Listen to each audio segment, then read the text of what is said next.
네,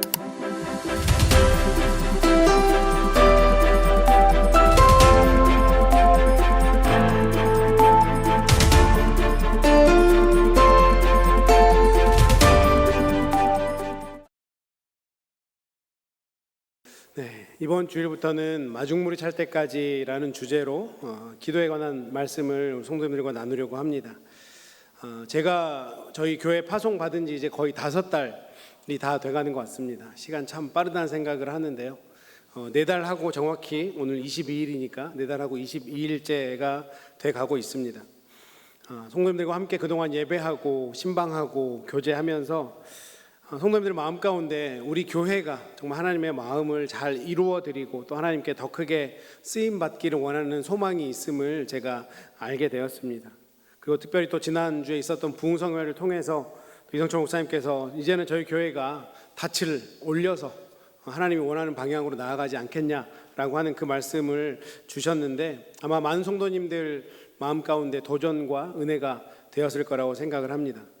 당연히 저에게도 우리 성도님들이 갖고 계시는 그 마음이 있죠. 우리 교회를 통해서 하나님이 더 큰 일들을 또 더 많은 일들을 하는데 우리가 쓰임 받았으면 좋겠다 이런 생각을 하고 있습니다. 그러면서 당연히 이 지난 5개월에 가까운 기간 동안 그 기도 제목을 가지고 열심히 기도도 하고 있었습니다. 그래서 이제 담임 목사이기 때문에 이런저런 고민들이 많죠. 어떻게 해야 될까? 어떤 방향으로 나가야 될까? 또 어떤 일들을 해야 될까? 근데 계속 그런 고민들이 되는 가운데 하나님께서 제 마음 가운데 주셨던 감동은 기도가 먼저다라는 그 마음을 저에게 주셨습니다. 너무나 당연히 아는 건데 또 다시 한번 그 감동을 주시더라고요. 왜냐하면 특별히 이 하나님의 일은 사람의 계획이나 사람의 열심으로 되는 건 아니죠. 정말 사람의 열심으로 된다고 하면 어떻게든 제가 성도님들 맛있는 거 사드려서라도 우리 열심히 해봅시다 하면 되겠는데 제가 그동안 배워왔던 목회는 또 그런 인간의 열심만으로 되는 건 아니더라고요. 하나님의 마음을 알고 그 하나님의 마음을 저희가 성실하게 열심히 할 때 하나님이 부어주시는 것이기 때문에 우리가 먼저 하나님의 뜻을 묻는 또 하나님께 나아가서 묵묵히 하나님의 때를 기다리는 그 시간들이 필요하다는 생각이 들었습니다. 세상도 마찬가지인 것 같아요. 세상 일에도 어떤 일을 하든지 준비를 어떻게 하느냐에 따라서 결과가 달라지는 것을 우리는 잘 알 수 있습니다. 만약에 어떤 분이 새로운 비즈니스를 하나 오픈한다고 했을 때 그분이 그냥 아무 지식도 없이 아무 준비도 없이 그냥 내가 돈 좀 있다고 가게 하나 사고 사람 하이어하고 그렇게 가게 하면 될까요? 아마 안 될 겁니다. 내가 새로 하고자 하는 그 비즈니스에 대한 사전 조사도 해야 되고 그 직업을 오랫동안 갖고 있던 사람도 만나봐야 될 거고 또 어느 동네에 가서 이 비즈니스를 오픈해야 더 잘 될까 이런 것도 준비해야 되지 않겠습니까? 운동선수도 마찬가지인 것 같아요. 내가 아무리 이 운동을 오랫동안 잘해왔다고 해도 그 어떤 선수도 그날 시합하기에 앞서서 아무런 워밍업도 없이 아무런 준비도 없이 시합에 나가는 선수는 한 명도 없습니다. 내가 아무리 능숙하다고 해도 그 시합을 다시 하기 위해서 워밍업도 하고 그리고 또 준비도 해야 되는 거죠. 우리 김규식 권사님이 달리기를 엄청 잘하시는데 제가 살도 이렇게 찌고 살도 빼야겠으니 권사님 제가 오늘부터 42.5km를 뛰어보겠습니다 하면 권사님이 저한테 목사님 그러시면 안 돼요. 당장 말리지 않을까요? 1마일부터 뛰고 시작하십시오라고 할 거예요. 준비가 필요한 겁니다. 이건 영적으로도 마찬가지인 것 같아요. 하나님께 쓰임받는 교회가 되기 위해서 기도의 준비 기간이 반드시 필요하다는 것입니다. 그래서 이런 마음에서 기도에 관한 설교를 이제 사사기 설교가 마치면 해야겠다라는 생각을 하고 있는데 또 이제 그것을 위해서도 제가 기도를 준비하는 도중에 새벽 예배 때 기도를 하고 있는데 하나님께서 저 그림에 나오는 저 수동 펌프 다 생각나시죠? 어렸을 때 다 사용해 보셨죠? 네, 도시에서 자란 분들은 안 하신 것 같고 저도 어렸을 때 저희 집에도 또 저희 누구네 집에 가도 저 수동 펌프는 있었습니다. 근데 저 수동 펌프가 생각이 나는 거예요. 우리의 기도가 저것과 같을 수 있겠다. 마중물을 부어야 지하에 있는 그 청량한 정말 우리가 마시면 시원한 그 물을 끌어올릴 수 있겠다. 그런데 우리의 기도가 이런 마중물의 기도가 지금 우리 새빛사랑교회에 필요하다라는 생각을 했습니다. 아마 이거 경험해 보신 분은 아시겠지만 처음에 한 바가지를 붓고 열심히 펌프질을 했는데 안 나올 때도 있죠. 그럼 또 한 바가지를 더 부어야 되고 세네 바가지를 부어야 될 때도 있습니다. 그런 노력이 필요한데 지하에서 물이 올라오면 내가 부었던 한두 바가지 그리고 열심히 펌프질했던 그 에너지가 전혀 아깝지 않을 만큼 시원한 음료수가, 그 시원한 물이 올라오지 않습니까? 그런 것처럼 우리가 지금 기도의 자리에 나아가는 것이 결코 쉬운 일은 아닐 겁니다. 아마 우리가 하는 것 중에 기도가 제일 어렵지 않을까요? 신앙생활 중에서 제가 기도합시다 하면 많이 부담되지 않으십니까? 예배야 그냥 와서 앉아 있으면 되고 설교야 들으면 되고 찬양이 하는 거 따라하면 되는데, 그냥 기도합시다 하면 목회를 하다 보면 목사님 저는 절대 기도 시키시면 안 돼요. 저 그럼 교회 안 나갈 거예요. 그 모임 안 나갈 거예요. 그렇게 얘기하시는 분들이 더러 있습니다. 왜 이렇게 기도가 어려울까요? 아마 제가 여러분께 물어보면 여러분 삶 가운데 기도가 필요 없으신 분이 있으십니까? 그러면 단 한 분도 저는 기도 없이 살 수 있습니다 라고 얘기하시는 분은 안 계실 거예요.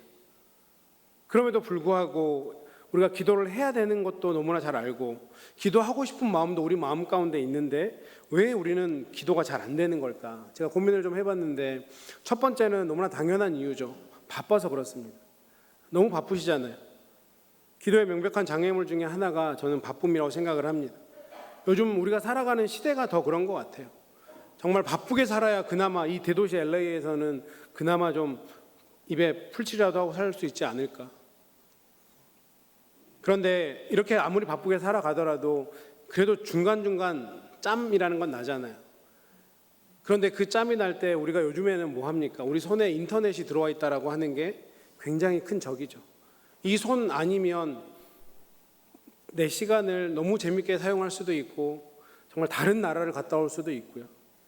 우리가 시간이 좀 나면 유튜브를 본다든지 아니면 SNS를 한다든지 한국 소식도 보고 세계 소식도 보고 이것만 켜고 있으면 1시간이 2시간이 금방 가지 않습니까? 우리가 바쁘기도 한데 또 더군다나 이제 휴대폰이라고 하는 인터넷이라고 하는 강력한 적이 우리를 또 방해하는 것 같습니다. 그런데 잘 생각해 보면 우리 동네에 어떤 맛집이 생겼다. 그러면 어떻게 합니까? 3, 4, 5 모아서 우리 그때 한번 꼭 가보자. 어떻게든 시간을 내서 맛집 탐방은 또 가시잖아요. 그리고 내가 건강 때문에 운동을 좀 해야겠다 하면 그 바쁜 시간을 쪼개서라도 운동도 하실 겁니다. 그렇게 보면 우리가 바쁘다고 얘기하는 거는 기도를 못하는 이유라기보다는 핑계죠. 그 핑계 때문에 우리가 기도의 자리에 못 나가는 것 같습니다. 그런가 하면 왜 우리가 기도를 못할까? 두 번째 이유는 저는 어색함이라고 생각합니다. 달라스 윌라드라고 하는 굉장히 유명한 기독교 저자가 있는데 그가 이런 얘기를 했어요. 침묵은 무섭다. 침묵은 다른 그 무엇도 할 수 없는 방식으로 우리를 발가벗기고 삶의 냉혹한 현실을 직면하게 만들기 때문이다. 그 고요 속에서 우리와 하나님이 별다른 관계가 아님이 밝혀지면 어떻게 될까? 아마 제가 이렇게 읽어드린 것만으로는 무슨 뜻인지 잘 이해가 안 되실 것 같아요. 제가 이 말이 무슨 뜻인지 다시 설명을 해드리면 우리가 신앙생활을 한다고 하면 여러 가지가 있죠. 예배를 하기도 하고요. 그리고 또 그 예배 안에는 찬양도 있고 설교도 있고. 그런데 그런 신앙생활을 한다고 할 때 그런 신앙생활의 요소들 중에 예배를 빼고 음악을 빼고 설교를 빼고 교제를 빼고 우리 신앙생활 속에서 그런 요소들을 빼면 뭐가 남을까요? 하나님과 내가 만나는 시간이 남거든요. 그렇게 1대1로 하나님과 직면하고 독대를 하면 우리가 과연 어떤 반응일까 한번 생각해 보신 적이 있습니까? 조금 더 쉽게 이렇게 예를 들어볼게요. 내가 한 30년간 가까이 잘 알고 지내던 사람이 있어요. 그 사람과 30년 동안 주변의 지인들과 함께 때로는 맛있는 것도 먹으러 다니고 때로는 여행도 다니고 그렇게 잘 지내고 있는데 어느 날 우연히 그 사람이랑 1대1로 만나는 자리가 생겼는데 너무 어색한 거죠. 누군가 한 명이 오면 그나마 얘기가 좀 더 돌아가겠는데 이 사람이랑 내가 그렇게 오랫동안 있었는데 1대1로 있자니 뭔가 무슨 얘기를 해야 될지도 모르겠고 어색하고 그냥 다른 핑계를 대고 집에 바쁜 일 있다고 그냥 갈까? 이런 생각이 든 적이 없으십니까?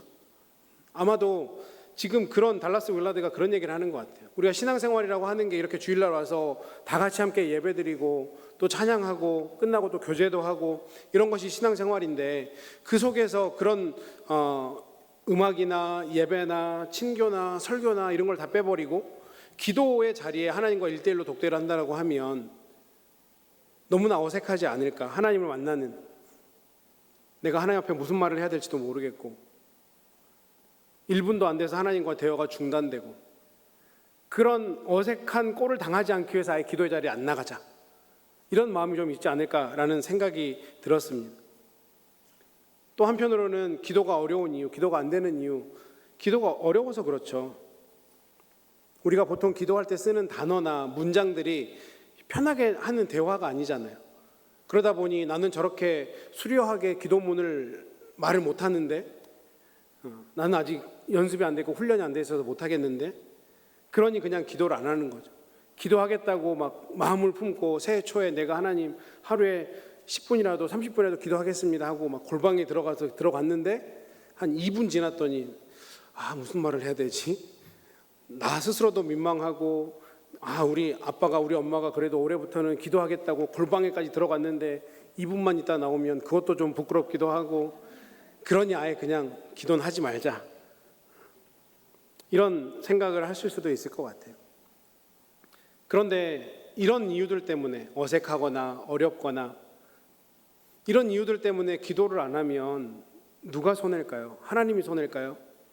하나님은 손해볼 거 하나도 없죠. 기도를 통해서 일하시고 역사하시는 하나님인데 그 기도를 우리가 안 드리면 우리만 손해라고 하는 거죠. 그래서 우리가 앞으로 하나님께서 얼마나 허락하실지 모르겠지만 한 10여 주 동안 어떻게 우리가 기도할 수 있는지, 또 우리 선조들, 믿음의 선배들 중에서 어떻게 기도를 했는지, 이런 것들을 함께 나누면서 우리가 하나님께서 우리에게 허락하신 그 은혜들을 가지고 기도의 자리에 한번 나아가 봤으면 좋겠습니다.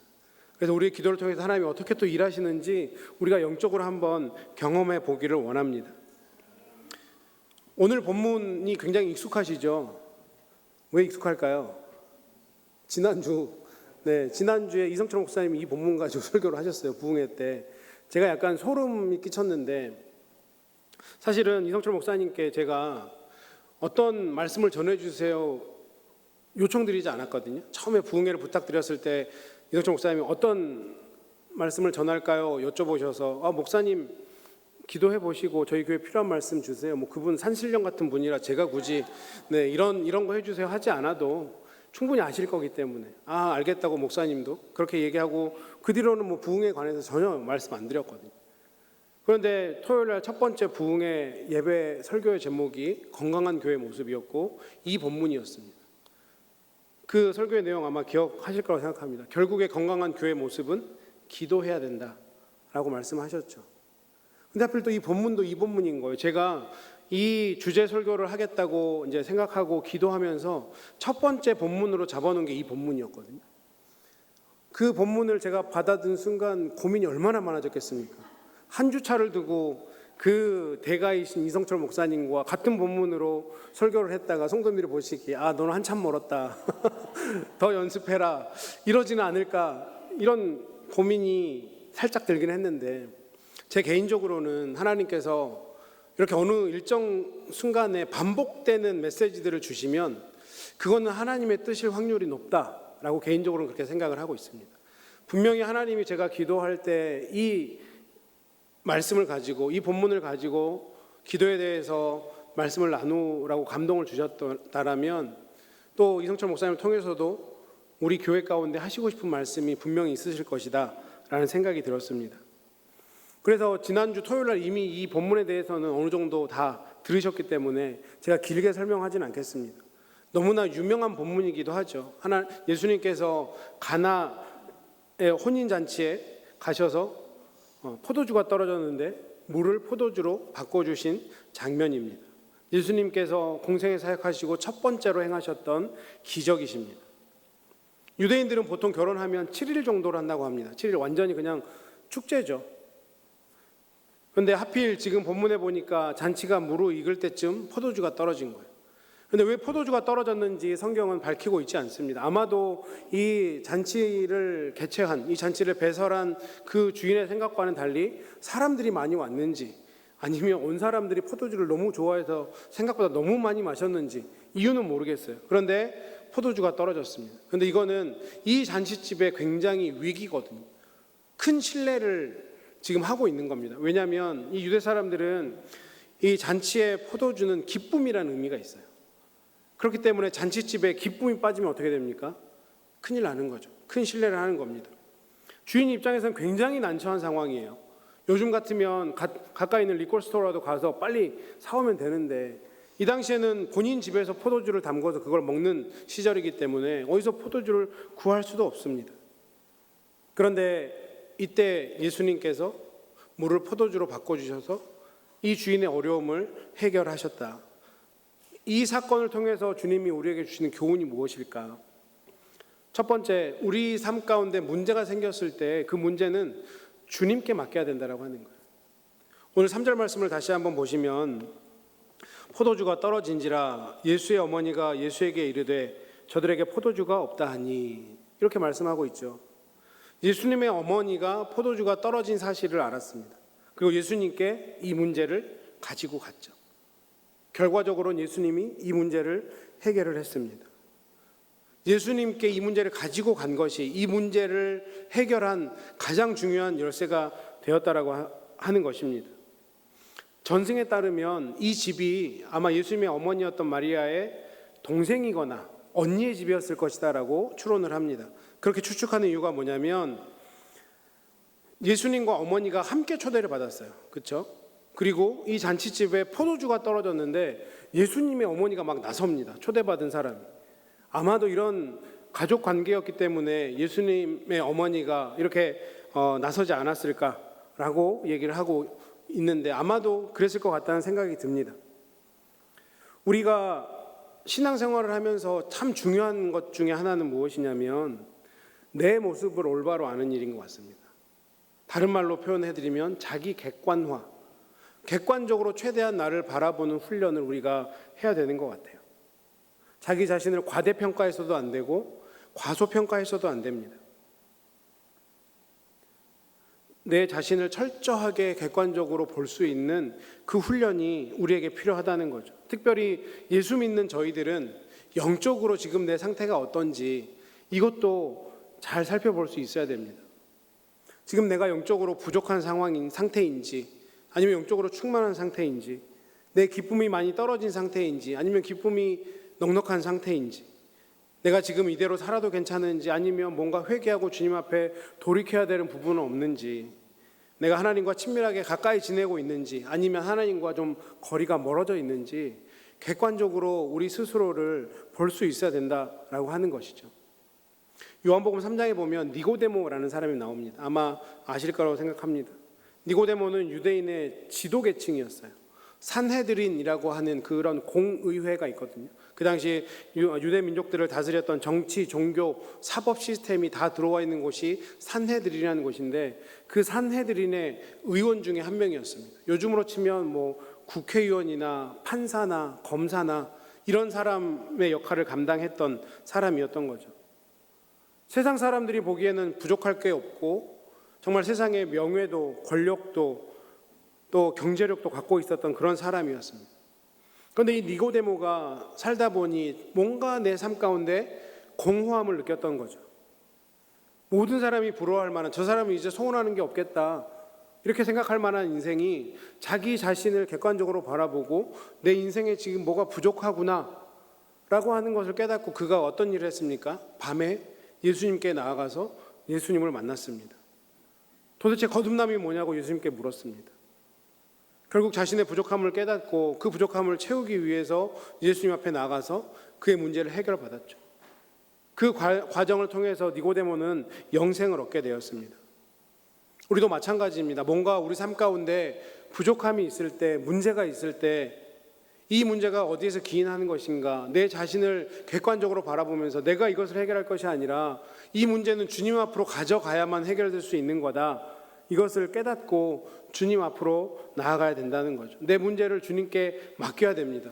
예수의 어머니가 그 포도주가 떨어진 그 사실, 뭐 여러 가지 방법을 찾을 수도 있었겠죠. 다른 집에 가봐라, 어디를 가봐라.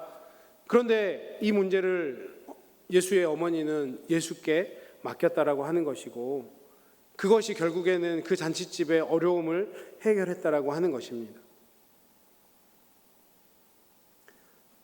그렇기 때문에 우리가 기도할 수밖에 없는 거죠. 저도 그렇기 때문에 기도할 수밖에 없는 겁니다. 제가 얼마나 부족한 사람인지, 이렇게 우리 성도님들이 섬기기에 내가 얼마나 더 필요한 게 많은지 날마다 느끼거든요. 그러니 기도할 수밖에 없는 겁니다. 왜냐하면 그것을 채워주실 수 있는 분이 하나님밖에 없다라는 것을 알기 때문입니다. 제가 설교하면서 종종 말씀드리지만 제가 제 자신을 낮추는 게 아니고 있는 그대로를 말씀드리는 겁니다. 제가 설교를 잘하는 것도 아니고요, 찬양을 잘하는 것도 아닙니다. 그렇다고 뭔가 잔재주가 많아서 교회를 이끌어 가는데 다른 사람들의 도움을 안 받아도 될 정도의 능력이 있는 사람도 아닙니다. 왜 하나님이 여기를 저를 보내셔서 이렇게 혼자 고군분투하게 하나라는 생각도 자주 하게 됩니다. 그래서 제가 할 수 있는 게 기도밖에 없더라고요. 하나님이 저 대신 일해 주셔야 됩니다. 하나님이 저에게 지혜 주시지 않고 능력 주시지 않으면 하나님, 제가 이거 도저히 감당할 수가 없어요. 제가 그렇게 능력이 없는 사람인데 그나마 한 가지 잘하는 게 있다면 저의 능력 없음을 누가 메이크업 해줄 수 있는지 안다는 거죠. 그리고 그분의 바지가랑이라도 제가 붙들고 있다는 겁니다. 그래서 저는 기도하는 시간이 참 좋습니다. 책임 전가하는 느낌이 들거든요. 내가 해야 되는데 그냥 하나님께 토스하는 거예요. 하나님, 나 이것도 못해요. 하나님 해주세요. 하나님 해주세요. 하나님 저 아시잖아요. 제가 달라스에서 이성철 목사님 밑에서 목회를 배울 때 부교육자들에게 이성철 목사님이 정말 많이 강조했던 것 중에 하나가 뭐냐면 기도해야 된다, 말씀 봐야 된다. 본인이 거의 이제 목회를 마쳐가는 그때 지나고 보니 내가 그때 더 기도했어야 됐고 내가 그때 더 말씀 봤어야 되는데 일에 미쳐서 그냥 교회가 날마다 부흥하니까 일만 잘하면 되겠지라는 생각에 그 시간들을 좀 놓쳤던 것들이 후회된다 라는 말씀을 정말 자주 해주셨어요. 그런데 그렇게 말씀을 정말 자주 해주셨는데 이 부교육자들이 지질이 말을 안 들어서 기도도 안 하고 말씀도 안 보고 하니까 저희가 한 5년 동안 어떤 걸 했냐면, 저희가 토요일날 오전에 목회자 회의를 하거든요. 그 목회자 회의 하기 전에 일주일 동안 몇 시간 기도했는지 성경 몇 장 봤는지 다 내게 합니다. 그러면 저희가 한 15명에서 20명 되는 부교육자들이 같이 늘 사역을 했는데 토요일 아침에 회의에 가면 그 목회자마다 그 일주일 동안 몇 시간 기도했는지 몇 장 성경을 읽었는지가 표로 돼서 제 책상 앞에 딱 있습니다. 다 비교가 되는 거죠. 이 사람은 이만큼 기도했네, 이 사람은 이만큼 기도했네. 왜 그렇게 했을까요? 그렇게 약간 초등학생에게 하듯이 했던 이유가 너무 필요하니까. 그러면서 저에게 그런 얘기를 했어요. 정말 이게 필요해서 당신네들이 해야 된다. 지금 해야 돼. 당신네들이 물론 바쁜 것도 아는데 지금 놓치면 나처럼 후회한다.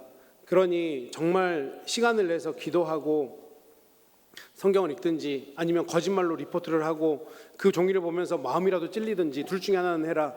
그렇게 말씀하셔서 정말 훈련을 많이 받았던 것 같아요. 감사하더라고요. 그러면서 이성철 목사님이 본인도 그 이제 은퇴를 앞둔 그 시점에도 때로는 저녁 9시에 사모님이랑 같이 와서 예배당에서 1시간 기도하고 왔어요. 집이 한 15분, 20분 거리인데. 저희들한테 늘 했던 얘기가 목회를 하다 보니 최소 하루에 2시간은 기도는 해야 그나마 목회라는 걸 할 수 있겠다라는 생각이 들었다는 얘기를 하시더라고요. 저희들은 얼마나 부담됩니까? 그 어르신이 그 밤에 그렇게 성공적으로 목회를 해오셨는데도 여전히 하나님 앞에 가서 기도하는 그 모습이 저희 후배들에게는 굉장히 부담이 됐고 도전이 됐죠. 그래서 이제 그렇게 따라하기 시작한 거죠. 최소 2시간은 기도하자. 그래서 이제 제가 계산을 해봤더니 그냥 시간을 내지 않고서는 2시간을 기도할 수는 없는 일이더라고요. 새벽 예배 나오면 보통 한 30분, 40분, 길면 50분 정도를 기도합니다. 그리고 제가 봤더니 저도 한번 9시에 제 아내 끌고 가서 막 따라 해봤거든요. 쉽지 않더라고요. 그게 쉬운 일이 아니었어요. 약속도 생기고 신방도 생기고 또 해야 될 일도 있고. 그래서 제가 생각한 게, 전 달라스에서도 이제 퇴근 시간이 4시였는데 그냥 4시 끝나자마자 본당으로 들어가서 1시간 정도 기도를 하면, 그렇게 새벽 예배 기도 시간과 또 그 정해놓고 하는 1시간 정도 기도를 하고 나머지 한 20분 정도는 일을 하던 중이라든지 아니면 잠자기 전이라든지 그렇게 기도하면 2시간 정도는 채울 수 있겠다 싶어서 저도 최선을 다해서 따라하려고 지금도 그렇게 하고 있습니다.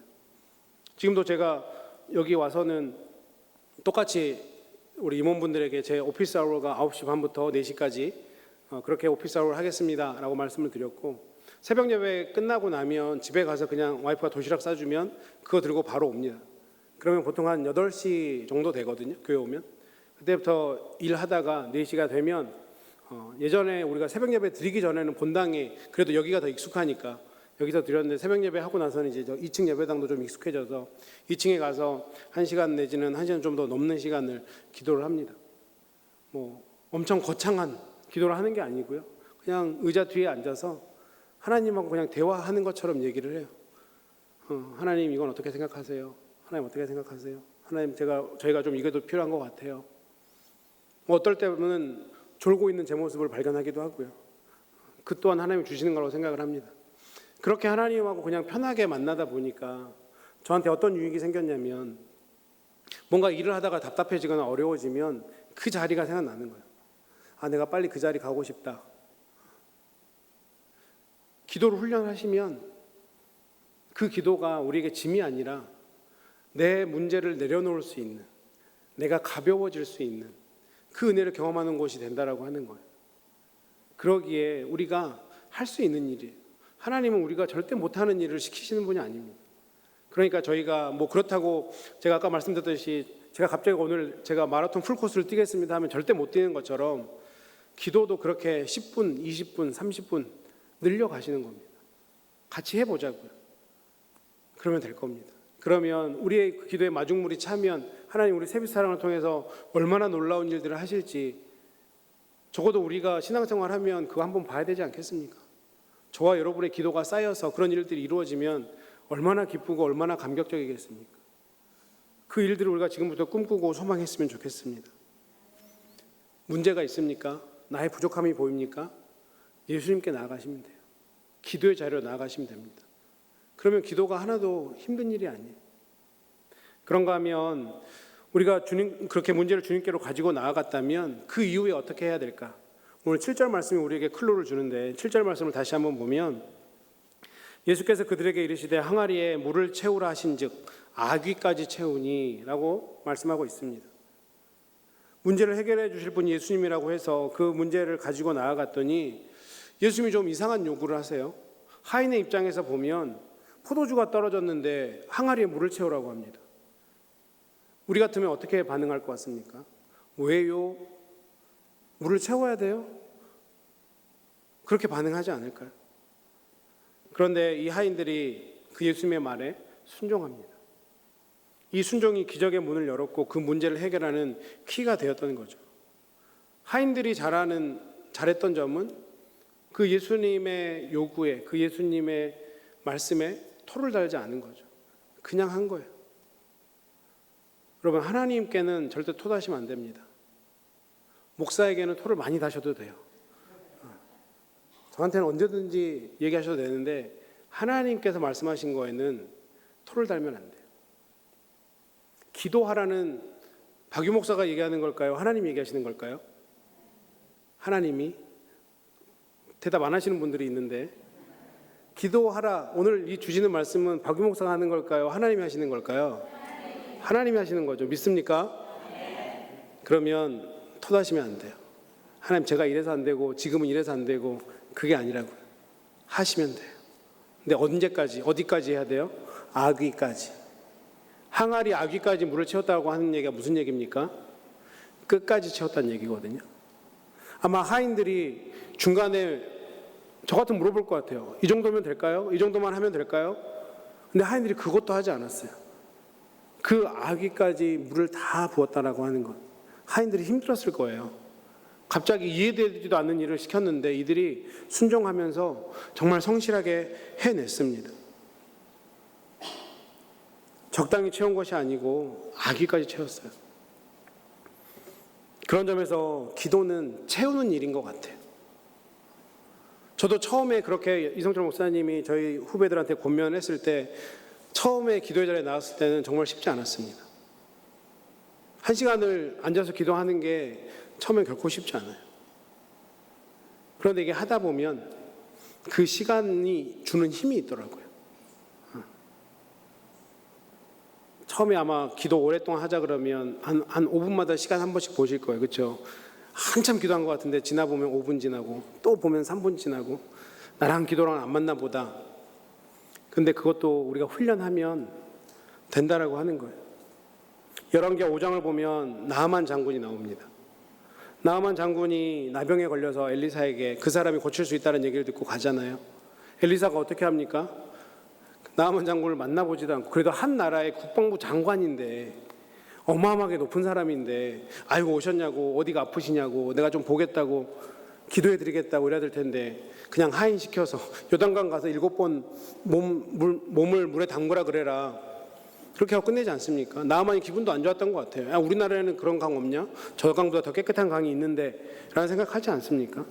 그럼에도 불구하고 나하만이 그 자기의 권위 다 내려놓고 사람들이 쳐다볼 거 아닌가요? 내 수치도 다 내려놓고 그 말에 순종했을 때 결국에는 그가 고침받지 않습니까? 나하만 장군에게는 그 요단강에 7번 몸을 담그는 일이 물을 아귀까지 채우는 일이었을 거라고 생각을 합니다. 우리도 순종함으로 우리의 기도의 항아리를 채우셔야 돼요. 혼인잔치에는 물을 채웠지만 우리는 기도로 채워야 된다고 하는 것입니다. 우리가 기도할 때 하나님이 역사하실 것입니다. 성경에 얼마나 많은 약속의 말씀이 있습니까? 예레미야 33장 3절 너무나 잘 아는 말씀이죠. 너는 내게 부르짖으라 내가 내게 응답하겠고 내가 알지 못하는 크고 은밀한 일을 너에게 보이리라. 마가복음 9장 29절에 뭐라고 말씀합니까? 기도 외에는 이런 종류가 나갈 수가 없다. 기도만이 이런 일을 할 수 있다라고 주님은 분명히 말씀하신 겁니다. 그렇다고 하면 우리가 기도해야죠. 예수님이 40일간 금식 기도하셨습니다. 근데 예수님이 금식 기도하실 필요가 있는 분인가요? 하나님의 아들인데요. 기도 안 하셔도 하나님의 일 감당하는데 전혀 부족함이 없으셨을까요? 그런데 왜 40일간이나 금식 기도를 하셨을까요? 저희에게 본을 보여주신 거죠. 이렇게 기도해야 된다. 이렇게 기도를 채워야 된다. 본을 보여주시는 겁니다. 그래서 기도자에게 필요한 것은 순종하고 기다리는 일입니다. 아기까지 채우는 기도를 하면서 기다려야 되는 거죠. 그 기다림의 타이밍, 그 기도가 응답되는 타이밍은 하나님의 타이밍이기 때문에 그렇습니다. 우리가 기도로 채우고 기도의 응답을 기다리는 자에게 오늘 본문에 보니까 하나님이 어떤 것으로 갚아주셨습니까? 가장 좋은 것으로. 가장 좋은 것으로. 사람들이 놀래잖아요. 어떻게 보통 이런 잔치에 가면 나중에는 좀 퀄리티가 안 좋은 포도주를 내는데 더 좋은 걸 내느냐? 제일 좋은 걸로 채워주셨다는 거예요. 예수 그리스도의 말씀에 순종했던 자들에게, 아귀까지 물을 부었던 자들에게는 우리가 생각할 수도 없는 좋은 것으로 채우신다라고 하는 것입니다. 이제 말씀을 맺겠습니다. 갓나의 혼인잔치에서 첫 기적은 기도로 시작됐습니다. 그리고 순종으로 아귀에 채워졌습니다. 기다림 속에서 완성이 되었습니다. 우리도 새빛사랑교회가 이제 기도로 시작을 해서 순종으로 채우고 하나님의 일, 하나님의 때를 기다림으로 하나님의 그 하시는 일에 저와 여러분이 동참하셨으면 좋겠습니다.